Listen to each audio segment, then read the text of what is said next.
Hello friends, welcome back to my channel. সবাই কেমন আছেন? আশা করি সবাই খুব ভালো আছেন এবং সুস্থ আছেন। সো আজকে আমি একটা রান্নার রেসিপি দেখাবো আপনাদেরকে।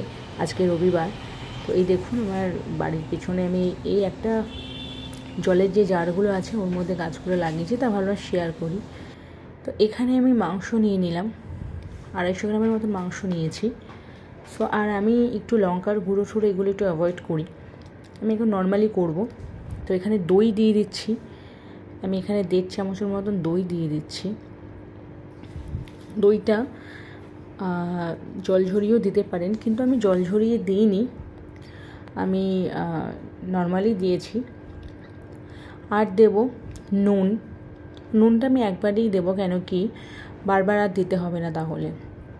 আর আলুটা ভাজার সময় একটু নুন দেবো। তো এরপরে যেগুলো দেবো, যেসব ইনগ্রেডিয়েন্টসগুলো দেবো দেখতে থাকুন। এরপরে যেটা দেবো হচ্ছে আদা বাটা দেবো। তো এই আমি আদা বাটা দিয়ে দিলাম এখানে 1/2 চামচ। এরপরে আমি রসুন বাটা দেবো 1.5 চামচের মতন, আমি এখানে রসুন বাটা দেবো। তো রসুন বাটাটা আমি দিয়ে দিচ্ছি। তারপর আস্তে আস্তে জিরে ধনের গুঁড়োগুলো আমি দিয়ে দেবো, যে মশলাগুলো দিতে হবে সেগুলো দিয়ে দেবো কম বেশি, কিন্তু মশলা খুব কম দিয়ে আমি রান্না করি। এরপরে যেটা দেবো সেটা হচ্ছে হলুদের গুঁড়ো দিলাম। হলুদটাও আমি খুব কম খাই, একদমই কম দেওয়া চলে বলতে গেলে। তো এবার হলুদ দিয়ে দিলাম। এবার যেটা করব সেটা হচ্ছে এখানে ধনের গুঁড়ো দিলাম, ওই 1/2 চামচের মতন করেই দেবো। আর জিরের গুঁড়োটা আমি 1 চামচ দেবো। এই যে জিরের গুঁড়ো এখানে আমি 1 চামচ দিয়ে দিলাম। এরপরে যেটা করতে হবে সেটা হচ্ছে একটু সরষের তেল দেবো, দিয়ে আমি একবারে ম্যারিনেটটা করব। তো মাংস না একটুখানি ম্যারিনেটের উপরে নির্ভর করে। তো যেটা এবারে করবো সেটা হচ্ছে সরষের তেল দেবো। আমি আগে তো সাদা তেলে খেতাম, এখন সরষের তেল, এই যে সরষের তেল দেখুন, সরষের তেলটা এর মধ্যে দিয়ে দেবো। দিয়ে খুব ভালো করে 5 মিনিট ধরে এটাকে ভালো করে মাখতে হবে। তা আমি এই 5 মিনিট এই সরষের তেলটা দিয়ে দিলাম। এরপরে ভালো করে মাখবো। আর একটু আমি আমার মতন করে করলাম বলে আমি আপনাদের সাথে শেয়ার করলাম। আপনারা যেরকমভাবে খেতে চান, ঝাল বা হচ্ছে যেরকম লঙ্কার গুঁড়ো, আমি এগুলো খুব অ্যাভয়েড করি। আর আমি ঝালও খেতে পারি না, এমনি বারণও আছে। তো নর্মালি আমি যেভাবে করি সেটাই আমি আপনাদের সাথে শেয়ার করলাম। তো এই যে ভালো করে মেখে নিচ্ছি, একটু প্রবলেমও হচ্ছিলো মাখতে গিয়ে, তার জন্য ফোনটা আমি সাইডে রেখে দিলাম। তো ভালো করে এই যে দেখুন, ভালো করে এটা আমি 5 মিনিট ধরে আমি ভালো করে এটা মেখেছি। ম্যারিনেটটা করার পর আমি 1 ঘন্টার জন্য এটা আমি ঢেকে রাখবো। তো 1 ঘন্টা পরে আমি আবার ফিরে আসছি রান্নাটা করার জন্য। তো দেখতে থাকুন, এটা এবার ঢেকে রাখবো। 1 ঘন্টা হয়ে গেছে। এরপরে আমি একটা আলু নিয়েছিলাম, বড় সাইজের আলু ছিল এটা। তো এইটা আমি 4টে টুকরো করেছি, পেঁয়াজ আর টমেটো। আর এই যে লঙ্কাগুলো দেখতে পাচ্ছেন, পাকা লঙ্কাগুলো, এগুলোই আমি পেস্ট করে রেখে দেবো। এতগুলো লঙ্কা যদি আমি দেবো না, এগুলো পেস্ট করে রেখে আমি ওই সুবিধা হয় আমার আর কি। তো এটা আমি মিক্সার জারের মধ্যে পেস্ট করে নেব। এবার একটা কড়াই বসিয়ে নিলাম। কড়াইয়ের মধ্যে এবার তেলটা দিয়ে দেবো। তেলটা দিয়ে দিলাম। যেহেতু মাংসে আমি তেল দিয়েছিলাম, তো এখানে আমি অল্প করে তেলটা দিলাম। তো এর মধ্যে আমি আলুটা আগে দেবো।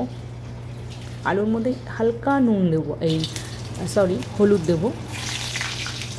কারণ আমি হলুদ, লঙ্কার গুঁড়ো এগুলো, হলুদটা রান্নার ক্ষেত্রে দিতে হয়, অবশ্যই দিতে হয়। লঙ্কার গুঁড়ো আমি একদম পছন্দ করি, মানে একটু স্কিপ করি। তো এবার আলুটা ভালো করে ভেজে নেব। তো এর মধ্যে আমি একটুখানি হলুদ দিয়ে দেবো, বললাম না হলুদ দেবো, তো একটুখানি সামান্য হলুদ দেবো, জাস্ট একটু কালারটা হওয়ার জন্য একটু হলুদটা দেবো। ভালো করে নেড়ে নেব, হালকা করে ভেজে নেব, কারণ মাছ মাংসের আলু একটু কড়া করে না ভাজলে হয় না। তো আমি আজকে হালকা করেই ভাজবো আলুটা। এরপরে আলুটা ভাজা হয়ে গেছে, এখানে আমি ওই তেলের মধ্যেই পেঁয়াজ কুচনো দিয়ে দিলাম। পেঁয়াজটা আমি খুব বেশি করে ভাজবো না, নর্মালি তাড়াতাড়ি করে ভেজে নেবো। ভাজার পরে ওই যে মাংস, ম্যারিনেট করা মাংসটা তার মধ্যে আমি দিয়ে দেবো। তো পেঁয়াজগুলো সব দেওয়া হয়ে গেছে। এবার ভালো করে নেড়ে নেব।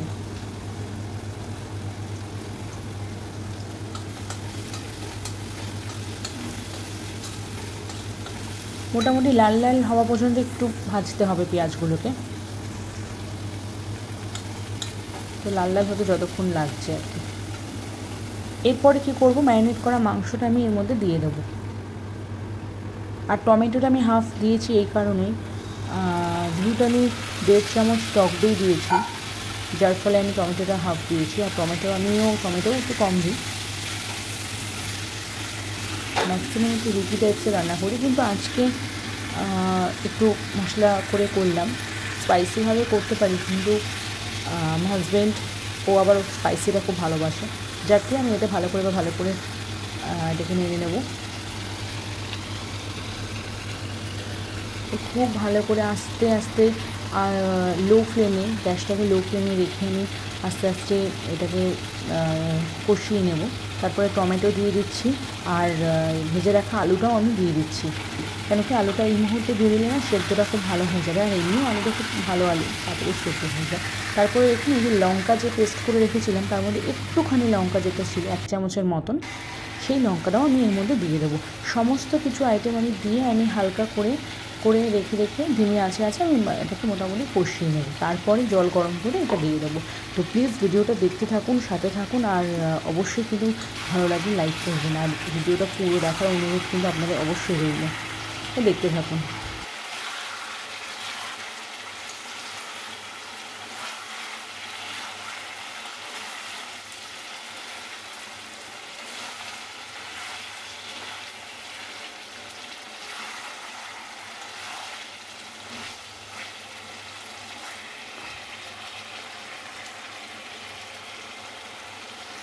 তো আমার এই মাংস রান্না হয়ে গেছে। আমি তখন আর ভালো করে গরম জল দেওয়াটা আমি দেখাতে পারিনি, খুব তাড়া ছিল, জল আসার একটা তাড়া ছিল, চলে যাওয়ার একটা তাড়া ছিল, তার মধ্যে আমি ভালো করে দেখাতে পারিনি। তো এইটা আমি লাস্টে শুধু কিছু না, গরম জল দিয়ে ঢেকে করে একটু গরম মশলা আমি দিয়ে দিয়েছি। দেওয়ার পরে এই হয়েছে। আজকে আমি যেহেতু একটু মাখা করেছি, এটাই ছিল আজকের চিকেন কষা। সো ভালো লাগলে পাশে থাকবেন।